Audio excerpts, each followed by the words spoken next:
Hey bro, you trying to riz me up? You like forests? Because I love nature. Amazing. You know what? That's so funny because I literally recorded a video on earth magic a little while before this, and I was talking all about nature. Welcome back to the channel, Gods and Goddesses in Training. Today we're talking all about earth magic, okay? This concept of earth magic came about a little while ago. While we were trying to experiment, you know, getting grounded and working with the root chakra and working with Ganesha and, you know, kind of going into our own rabbit holes with this thing. And a little while ago, we came across the Polynesian cultures and, you know, the Hawaiian Huna shamanic culture.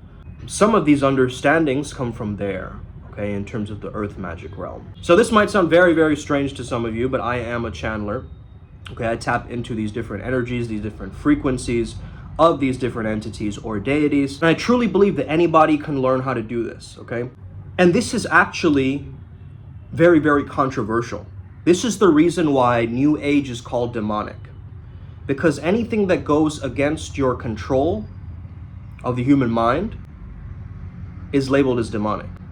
So the fact that there is no need for a priest or somebody who is a middle ground between you and the higher power nowadays, right? You don't necessarily need that structure in order for you to, you know, ascend to the greatest heights. So now it's almost a threat, okay? It's threatening to a religious structure. So start to understand first and foremost that earth magic is connecting to the earth itself. So the image that they give in the Huna tradition is an eagle, which is representative of the masculine logos, the technology, the science, the advancements. Flying beside it is the condor, the receptive, the feminine spirit of that understanding, okay? And the earth, the connection to the earth. So both are moving together.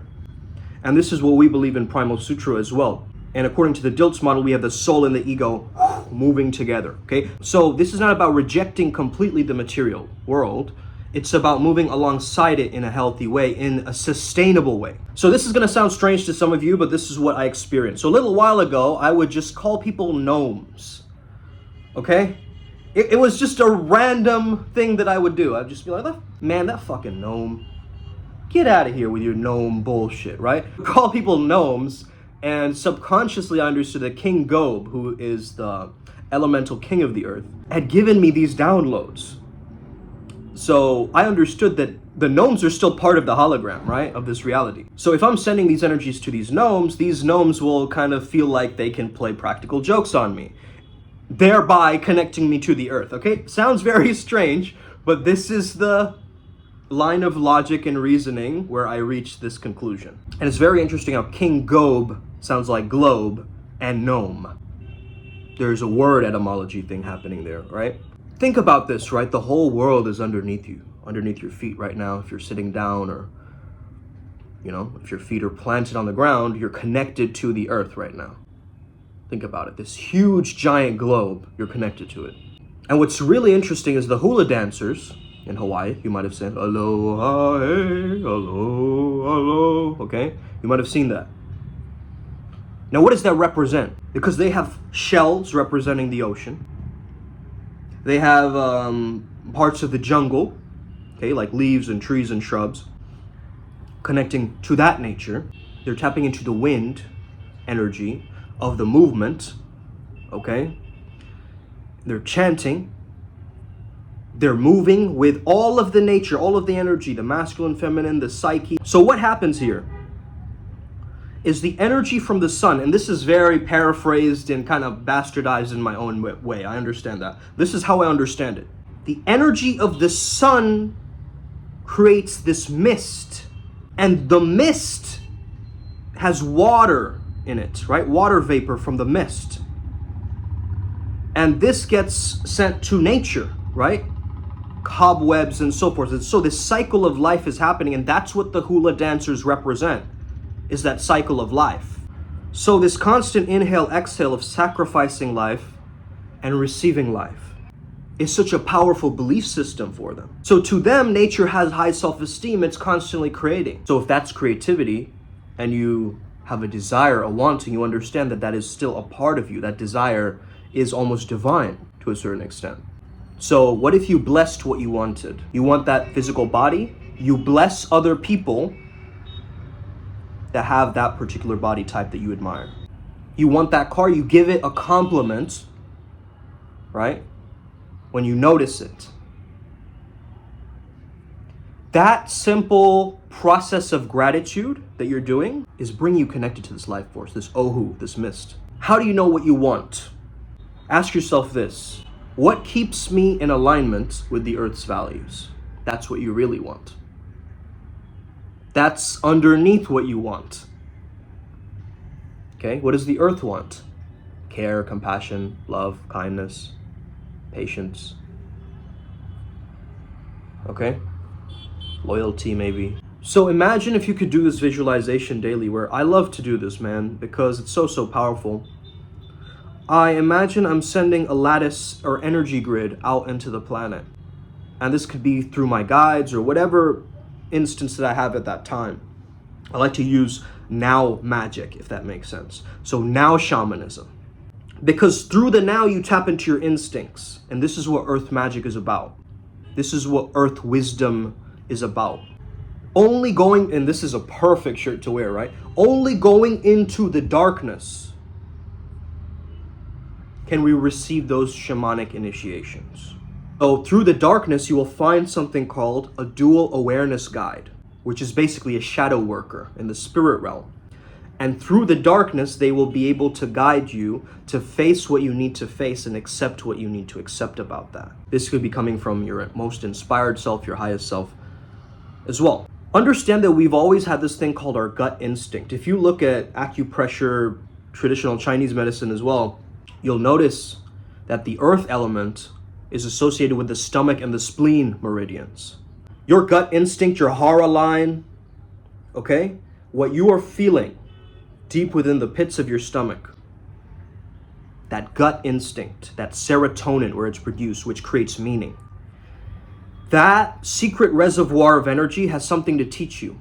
So if you just close your eyes and tap into that energy, okay? Hopefully you didn't eat something heavy right now when you're watching this video, right? So just tap into this energy for a little bit, from your pelvis to that region a few inches below your belly button, that area, okay? Just tune into it and ask it almost like a Google search question. I want you to put the intention down. So now about your situation, you can now ask it a question from this relaxation. Is this right? My next move? Is this job okay? Is this kind of in between? Do I have to wait longer? What are you doing right now? You're tapping into the earth. You're tapping into that instinct, that primal instinct that you have. Or actually, the id was described to have these psychic powers, according to Freud as well, okay? So what you're doing right now is you're aligning yourself with the winning team. This new age, okay, is a dawning of new knowledge, with the old knowledge through new pairs, fresh pairs of eyes. So there's certain people who are now crystallizing that information so that it can help our next shift towards humanity to a greater level. Another visualization that I love from this earth magic culture is simply resting your awareness on your mind heart. Of course, I love the idea of aloha, okay, and life force, and how the mana, flows through that island and so forth. In Hawaii, okay? In Hawaii, okay? But it's this visualization that I love to do, which brings you into the heart of the jungle. How do you go to the heart of darkness? The heart of the jungle, right? Within your own psyche. You close your eyes, you bring your mind almost down to your heart, okay? And then through your heart, you imagine that you're almost walking in a garden of your heart. So how does that look like? There's trees, shrubs, maybe there's insects, there's animals. Maybe it hasn't really been cleaned for a very long time, right? There's a lot of dirt or weeds over there. Maybe there needs to be new trees being planted, okay? Maybe there needs to be a watering of that garden, okay? So just notice it and understand what you see. That is the structure of your heart garden. Through the garden, you notice a dense array of trees, and through those trees you go in, and you notice the more you walk into those trees, it gets darker and darker. So it is during the sunset that you're first initially going into this garden, but as you walk towards the trees, it gets darker and darker, and eventually you cannot see a thing, but you can feel the ground beneath your feet. Okay? Very powerful visualization. So the earth is trusting you to move in a specific direction. You might bump into a few trees here and there, but you're feeling your space around to move, and you trust that you are guided by this until you meet some kind of a spirit guide at the end of that forest. It could be an orb, it could be a light being, it could be in the form of an animal or an anamorph, it could be, a person, it could be a specific rendition of a person, it could be a specific deity that is symbolically represented through itself or an object or something like this. So you will notice something. Your subconscious mind will spew out an image generator, once you get and walk to the end of that forest. From this space and from this infinite space, okay, of the instinct, the gut instinct, you are going to speak to this being. So it's almost like you have a mouth right here, okay, and you're speaking from there. When you say speak from the gut, right? It's deeper. It's more resonant. It's deeper, right? Now speak from the nose. It's up here, right? Hey there, guys. Okay? Speak from the gut. You go, woo, right? There's a feeling of safety, of renewal, of recycling. I think the energy of earth wisdom is the energy of recycling. Okay? So just like the hula dancers, okay, they take the shells, they take the parts of the earth, and they incorporate it on their costume, and then they dance, okay? Some of them wear like coconuts, right? That's also another part of the earth, okay? That whole process is a magical ritual. And if you understand that, then you can incorporate this into your own waking life as a modern day shaman. What if you had an earring that was like a little conch shell? Or a little necklace that represented something? Like these are, praying hands, prayer hands, okay? I think there's like inspired by a Drake thing, I guess. But of course, I use it for a different reason, to spark my subconscious mind as I'm living throughout my day. So you might be watching this video and having a different relationship to that, right? So I want to tell you guys actually what to watch out for. So there's something in culture, and the Huna tradition talks about this as well. It's kind of like a mental virus, okay? And it's been going around for a while. It is the idea of living in fear, negativity, constantly becoming, wealth obsessed, greed infused, not being of service, completely isolating oneself into this narcissistic prison where you're just doing everything to serve you, and you start to separate from source, okay? So that is actually, you could think about that as a negative virus, a parasite, a mental parasite, okay? And these parasites, they can bring you towards a very dark place within yourself, okay? Then the way you change this is by changing your belief system around that parasite. So a parasite starts very, very crucially at its core belief, okay? So if your core belief is, the world is a wicked and cruel place and I do not belong, boom, that's a mental parasite, okay? And that's gonna keep you stuck in that reality until you prove to yourself the otherwise, or you do some change work, shamanic initiation work, in order to change this stuff around. So whatever you don't like is inside of you. You get what I mean? Like, this is how you spot this stuff. Man, I hate it when people interrupt others. Damn, you don't like that quality in yourself. You do it too. Okay? So you have this self-hatred that's being portrayed as this other hatred. I hate this person or this institution or this thing, but you really hate that part of you. Think about that, man. That's powerful. That's the key to shadow work, really. is understanding that everything is part of this hologram. Even the things that we resist or reject or we ignore or we bypass, right? They're still a part of the hologram. So what earth magic gives us, really, I think ultimately what we need right now is more earth magic, because it brings us a feeling of safety.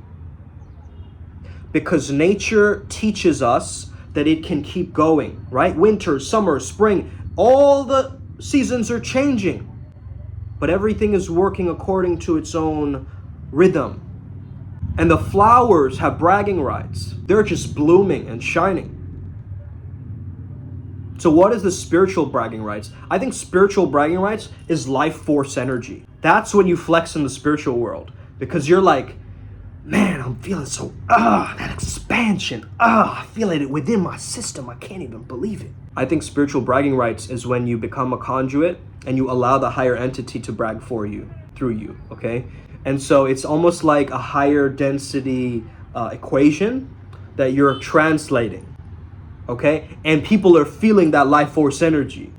And the wild thing is, people are resonating with that frequency, that energy that you're sending out. So hey, King Gob, if you're listening to this right now, okay, please reach out to Primal Sutra. We want to work with you. If you guys find this stuff fascinating and, you know, you want to learn more about this, you can join our Primal Sutra Mystery School, okay? We have that for the specific students who are very, very interested in learning more and, you know, expanding themselves towards the greatest level of their awakening. Students who are really interested in attaining that tantric charisma and gaining the skill sets of divinity, okay? You know, divination is not a new thing, okay? It's not a new age thing, okay? It's been there for ages and ages. You can divinize with your eyes, okay? Shout out to Divine Eyes. So we talked about a few concepts today: heart garden, okay? Gut instinct. We spoke about a little bit around earth magic and the Hawaiian culture and so forth. But what I really want you to do is put something into action today. So I want you to walk away with a takeaway for today and do something tangible and practical, because that's what we really believe in Primal Sutra, right? We could talk spiritual jargon forever. It's the most exciting thing to me, right? I could talk, you know, philosophize for ages, but I want you to do something practical with earth magic. So what I want you to do is, sometime in the next 2 weeks, what I want you to do is, I want you to go outside, somewhere where there's grass or soil, and I want you to put down a picnic blanket, okay, of some sort, some shawl or something like this, on the grass. Put your belly on that blanket, boom, and I want you to breathe into your belly, okay? So you're sending the energy from your belly breathing down to the earth's core. That's the visualization, and this is something that I learned from Uncle Makara himself, okay? So the energy of the Makara spirit calls this crocodile breathing, okay? And crocodile breathing is very, very powerful for strengthening your connection to earth magic. Why? Because your heart is literally touching the earth, okay? Very powerful, very key. So if you enjoy this video, give it a thumbs up, okay? Share it with a friend.